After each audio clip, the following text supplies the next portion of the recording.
Bapa di surga, dalam nama Tuhan Yesus Kristus, segera hamba-Mu akan mendengar atau menyampaikan renungan firman Tuhan Bapa.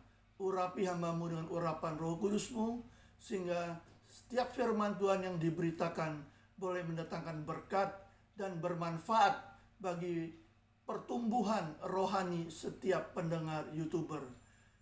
Bersabdalah Bapa, di dalam Kristus Yesus hamba sudah berdoa dan mengucap syukur. Amin. Baik, keluarga Bapak Yahweh, kita berjumpa lagi saat ini dengan Beritakan Injil Channel yang hari ini sudah memasuki episode yang ke-22, masih dengan tema nilai satu nyawa manusia di hadapan Tuhan, bagian yang ketiga.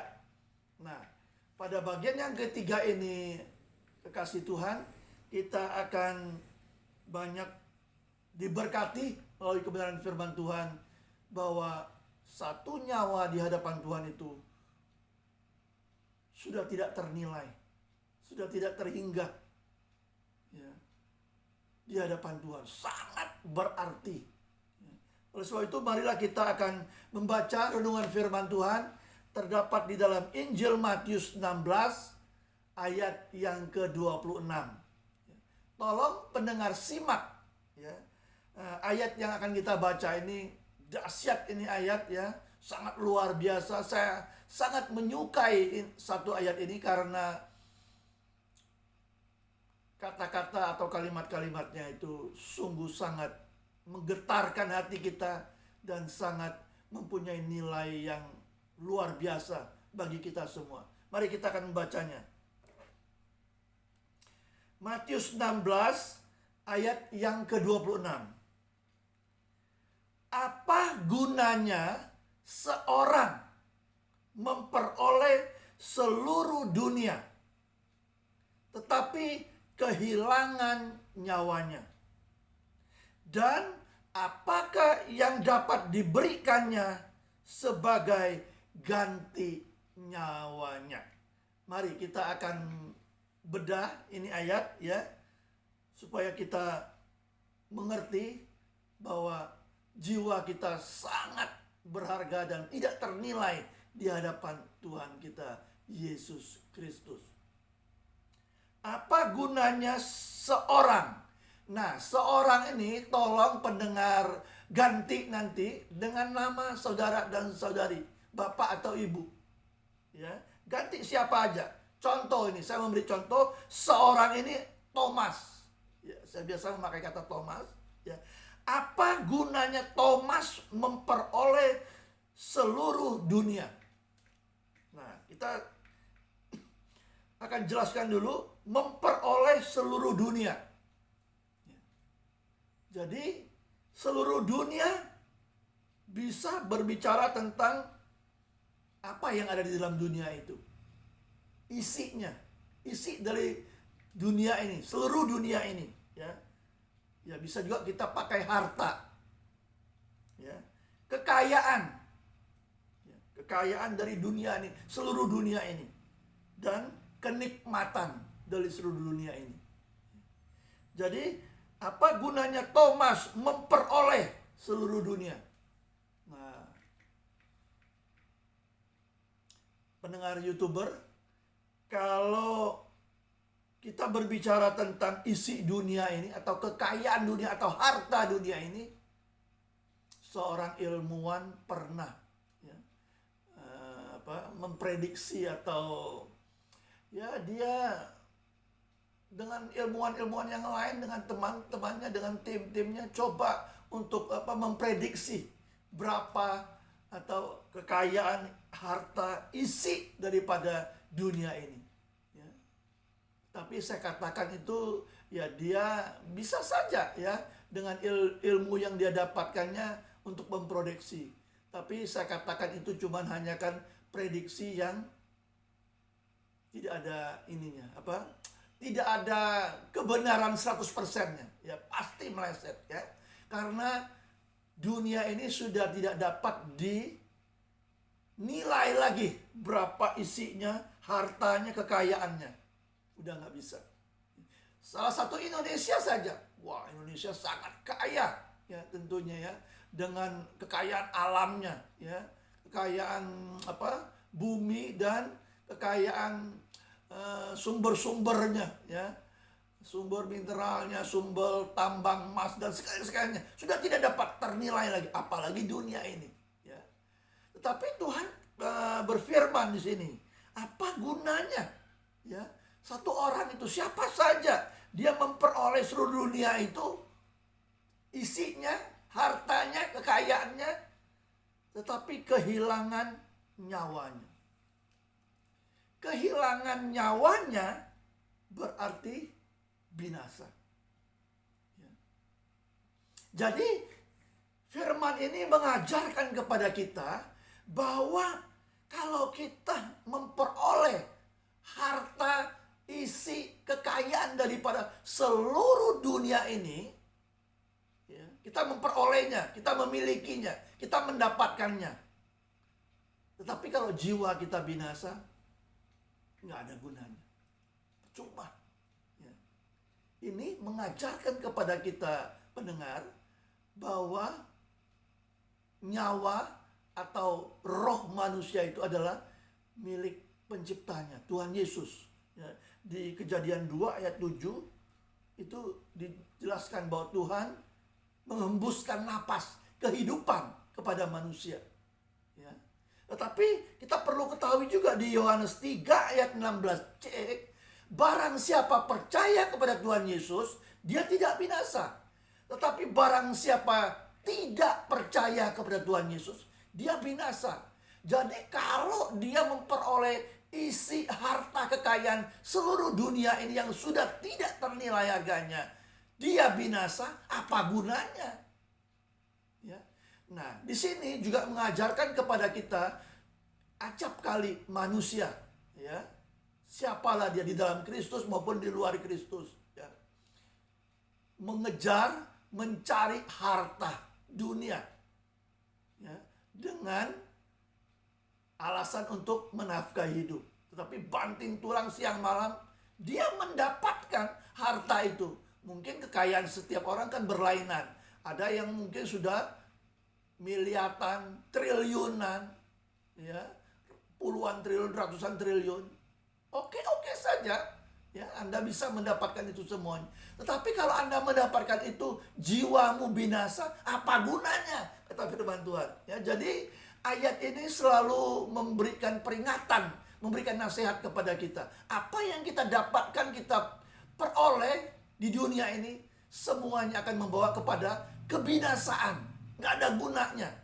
Ya. Jadi yang paling penting adalah jiwamu harus selamat. Itu yang paling penting. Ya.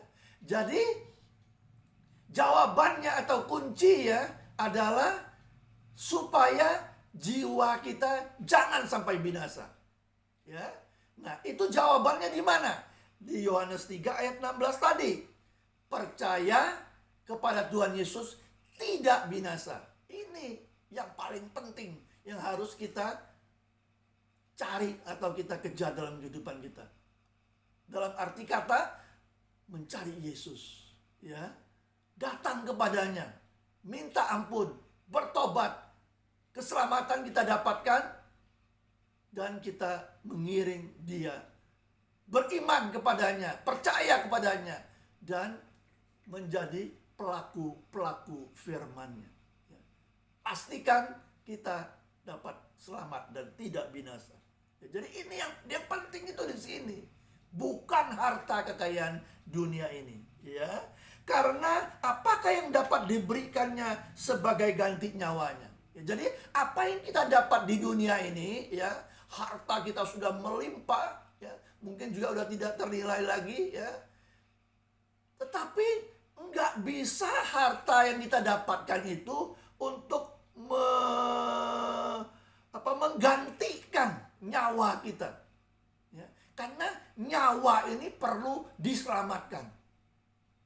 Ya. Tidak ada harta yang cukup banyak, walaupun tidak ternilai harganya, yang dapat menggantikan nyawa kita. Jadi ini memberikan nasihat, pelajaran kepada kita bahwa percaya dan beriman kepada Yesus Kristus adalah segala-galanya. Karena ada jaminan daripada Tuhan Yesus, engkau percaya kepadaku, engkau tidak binasa, engkau memperoleh kehidupan yang kekal. Engkau diselamatkan dan memperoleh kehidupan yang kekal. Jadi jaminan daripada Tuhan Yesus inilah yang harusnya ada dalam kehidupan kita, di dalam kita hidup di dunia ini sampai akhir hidup kita. Percaya dan beriman kepada Yesus Kristus itu adalah jawaban bahwa kita akan mendapatkan keselamatan dan kehidupan yang kekal. Bukan harta di dunia, kekayaan dan segala. Di sini saya katakan ya, bukan isi daripada dunia ini atau hartanya atau kekayaannya yang memuaskan kita atau yang dapat menyelamatkan kita. Nggak bisa. Ya. Nyawa kita tidak dapat ditebus dengan harta dunia ini, nggak bisa. Tetapi di dalam Kristus kalau kita beriman kepadanya, kita mendapat keselamatan dan kehidupan yang kekal. Ya. Jadi satu nyawa di hadapan Tuhan sangat berharga daripada kekayaan atau harta daripada isi dunia ini. Itulah yang Tuhan kehendaki supaya setiap orang itu percaya dan beriman kepada Tuhan Yesus Kristus. Sebagai ayat yang kedua dan ayat yang terakhir, ayat yang ke-25, Matius 16 ayat 25. Karena barang siapa mau menyelamatkan nyawanya, ia akan kehilangan nyawanya. Tetapi barang siapa kehilangan nyawanya karena aku, karena Yesus Kristus, ia akan memperolehnya. Nah, ini juga ada berkaitan dengan ayat yang ke-26 tadi, ya. Karena barang siapa mau menyelamatkan nyawanya. Nah, ini memberikan pengertian ada orang yang coba-coba atau orang yang di luar Kristus nih. Saya tidak usah percaya kepada Tuhan Yesus, ya. Saya hidup sehat, ya, mengkonsumsi makanan-makanan yang sehat, ya, yang bervitamin, yang bernutrisi, yang bergizi tinggi, ya, saya olahraga, ya, saya berbuat baik, berbuat sosial, saya bekerja dengan baik, ya. Nanti saya bisa berusaha dengan kekuatan saya sendiri, ya. Dia berusaha menyelamatkan nyawanya. Contoh ini, kalau ada orang yang seperti ini, ya, dia pikir bahwa dia akan selamat. Dia berbuat baik, dia berbuat amal, dia berbuat sosial, membagikan hartanya kepada orang lain. Tapi dia di luar Kristus ini, ya. Dia berusaha untuk menyelamatkan nyawanya. Tuhan Yesus katakan, ia akan kehilangan nyawanya.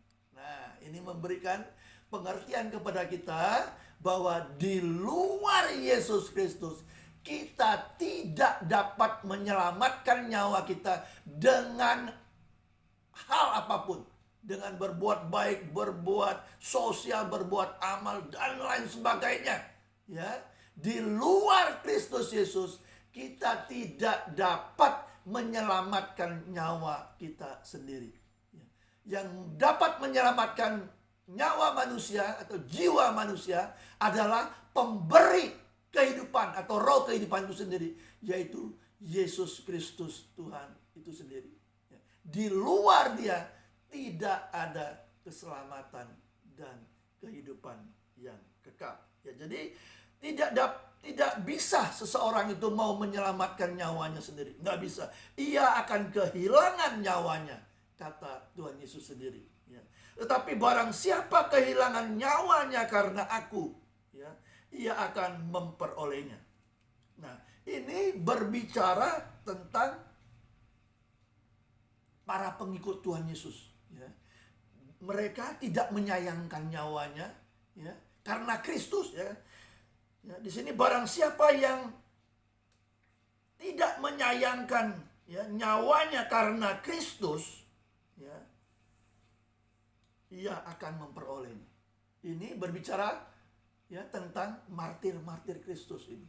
Jadi orang banyak pengikut-pengikut Tuhan, ya, yang karena Kristus, ya, karena dia tahu firman, ya, dia tidak sayangkan nyawanya karena Kristus, ya. Jadi dia memberitakan Injil, taruhannya nyawanya sekalipun, Dia relakan memberinya karena Kristus, karena Injil Tuhan, karena kebenaran Tuhan. Ya. Taruhannya, nyawanya, dia nggak apa-apa. Dia meninggal ya secara tubuh ya. Tapi Tuhan Yesus katakan ya, kamu akan memperolehnya. Memperoleh apa? Memperoleh keselamatan. Ya. Jadi tubuh ini binasa pun karena Kristus nggak apa-apa. Ya. Kamu akan memperoleh nyawamu di kehidupan yang kekal nanti di kerajaan surga. Ya. Jadi firman ini sangat bermakna, sangat berarti. Ya.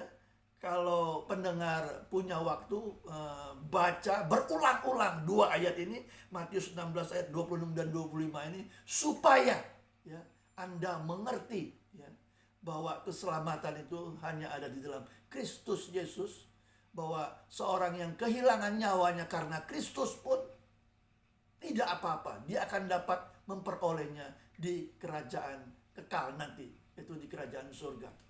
Oleh sebab itu saya menarik ke satu kesimpulan, satu nyawa di hadapan Tuhan itu sudah tidak ternilai, sudah tidak dapat dinilai lagi berapa harganya ya. Karena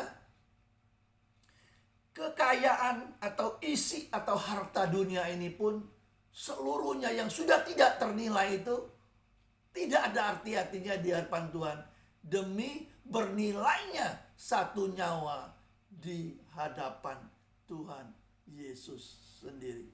Sebab itu maknai, cermati, pikirkan ya firman ini, renungan ini, bahwa kehidupan Anda di dalam Kristus sangat menilai. Di luar Kristus pun, kalau Anda mau datang kepada Tuhan Yesus, jiwa Anda sangat-sangat berharga dan menilai di hadapan Tuhan. Oleh sebab itu, ambil waktu dan kesempatan ini untuk segera datang, menyerahkan kehidupan Anda semua, terutama di luar Kristus, untuk menerima Tuhan Yesus sebagai Tuhan dan Juru Selamatnya. Karena hanya di dalam Dialah ada keselamatan dan kehidupan yang kekal di dalam kerajaan surga milik Tuhan Yesus yang kekal pula.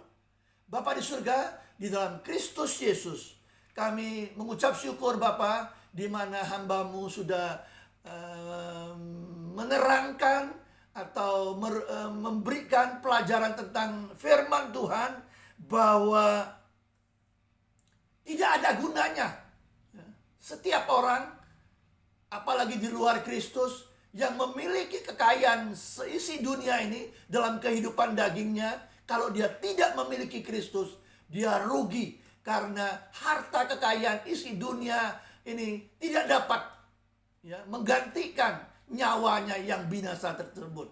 Tapi nyawanya tersebut harus diselamatkan di dalam nama Yesus Kristus Tuhan. Itu yang lebih berarti bagi kekayaan dunia ini. Nyawanya perlu diselamatkan, jiwanya jangan sampai binasa, dan keselamatan itu ada di dalam Kristus Yesus Tuhan. Oleh sebab itu firman Tuhan juga mengajarkan kepada kami supaya siapa yang coba-coba ingin menyelamatkan nyawanya, dia akan kehilangan nyawanya. Karena tidak ada siapapun yang dapat menyelamatkan nyawa manusia selain Sang Penyelamat, Sang Mesias itu sendiri, yaitu Yesus Kristus Tuhan kami. Sebab itu Bapa, biarlah banyak pendengar boleh mendengar firman ini dan dia boleh mengerti, dan Tuhanlah yang mengurapi dan memberikan penjelasan melalui kuasa Roh Kudus-Mu. Dalam Kristus Yesus Tuhan kami sudah berdoa dan mengucap syukur. Amin. Baik kekasih Tuhan, keluarga Bapak Yahweh, saya sudahi dulu pertemuan kita sampai saat ini. Kita akan berjumpa di episode yang ke-23 di minggu yang akan datang, masih dengan tema yang sama, bagian yang keempat. Dan Tuhan Yesus memberkati kita semua. Salam damai sejahtera. Tuhan Yesus memberkati. Shalom.